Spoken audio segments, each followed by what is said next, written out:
gdje je hrvatska vlast poslala čitave brigade u rat, ne za zaštitu hrvatskog naroda u Bosni i Hercegovini, nego da pomogne svu agresiju na Bosnu i Hercegovinu. Tamo je niz naših ljudi poginulo, poslano od Franje Tuđmana iz Zagreba, zato da bi se podijelila Bosna i Hercegovina. Ne radi opstanka cjelovitosti Bosne i Hercegovine i radi potpore vladi Bosne i Hercegovine, nego radi izdvajanja para države Hercegovine. Hrvatska država priznala da je izvršila agresiju na Bosnu i Hercegovinu. Ne bi li to impliciralo, kako biste se vi postavili da ste premijer u slučaju da Bosna i Hercegovina zatraži reparaciju od Hrvatske?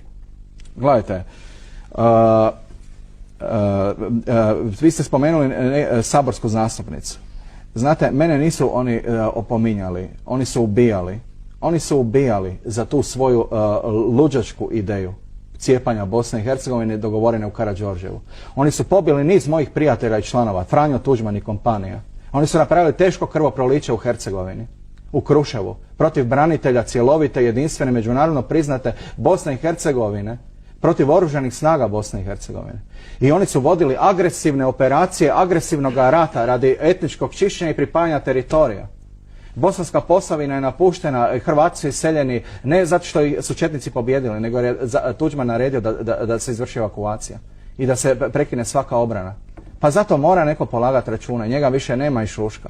Ali su ljudi koji su u tome bili u samom vrhu još uvijek tu, još su uvijek... Da li se računi mogu polagati na način da mi priznamo da smo napravili agresiju, možda? Ma čekajte, nemamo mi šta priznati, ne priznati. Nama će se to potezati i to će povući Haški sud ako to Republika Hrvatska ne želi ili nema vremena ili misli da je to za neko drugo vrijeme ostavljeno. Neće se izvući iz toga. Ja sam vam rekao prije 20 minuta i to ponavljam. Slobo Srbin ide skoro, ljudi. Slobo Srbin ide. 50 koncentracionih logora je bilo po zamišljenoj Herceg Bosni. Deseci tisuća Hrvata i muslimana su raseljeni po Hrvatskoj i po cijelom svijetu za tu njihovu zamišljenu podjelu Bosne i Hercegovine. Ja sam donio ovdje, vidite, to narod naš ne zna da se to sve krije. Jer se to krije. Ovo su, nek vaš glas Slavonije ovo prenese. Da znaju bar i Slavonci šta se radilo. Ovo je samo Novi list u Hrvatskoj prenio. Jer drugi kao neće, ne smiju, jer su kao zavisni valjda od ovih centara moći. Vidite, ovo je bilo prije nekoliko mjeseci. Vrijeme je da okupimo hrvatsko nacionalno biće u maksimalno mogućim granicama. Izjava doktora Franje Tuđmana. Dobro, to ste i vi govorili.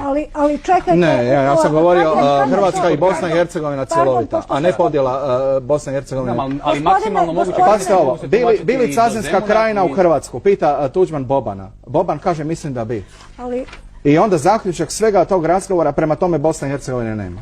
Ali gledajte, to je bilo prije rata, 6 mjeseci prije rata u Bosni i Hercegovini na Pantovčaku, dogovor od 4 sata 27.12.1991. Ali gledajte, Cazinska I to treba znati, i s tim se treba suočiti. Jer bez suočenja, kao što se morali suočiti i neki drugi narodi sa istinama i nekim njihovim lažnim vođama koji su obećavali ne samo veliku državu, nego su obećavali svjetsko gospodstvo. Da bi na kraju se...